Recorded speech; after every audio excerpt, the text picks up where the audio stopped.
વડોદરાની અંદર 6.4% સ્લમ છે. તો બીજું સ્લમ ફ્રી સિટી ગુજરાતનું વડોદરા બને એ દિશાની અંદર આજથી આવાસો યોજનાઓના પ્લોટો એલોટ કરીને પહેલા આવાસો બનાવીને ત્યારબાદ સ્લમને તોડીને એમને ઘર એલોટ કરીને પછી જ સ્લમ તોડવામાં આવે, સીધા સ્લમ તોડવામાં ના આવે. એ દિશાની અંદર અમે આજે રજૂઆત કરી છે.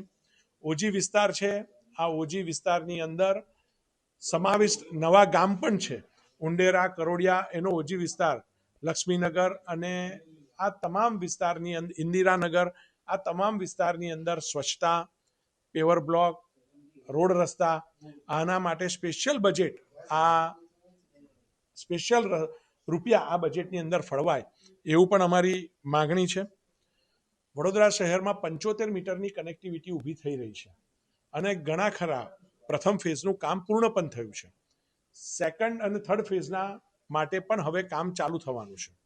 ત્યારે સમાસાવલી રોડની આગળથી, હરણીથી સમાસાવલી રોડ, છાની કેનાલની બાજુથી નીકળતો રોડ, ટીપી 13 કેનાલની બાજુથી નીકળતો રોડ, બ્રિજ બનાવીને પંચવટી કેનાલ તરફ આ 30 મીટરનો રિંગ રોડ જે 75 મીટરને ટચ કરે, એક નવી કનેક્ટિવિટી ઊભી થાય એ દિશાની અંદર અમે રજૂઆત કરી છે.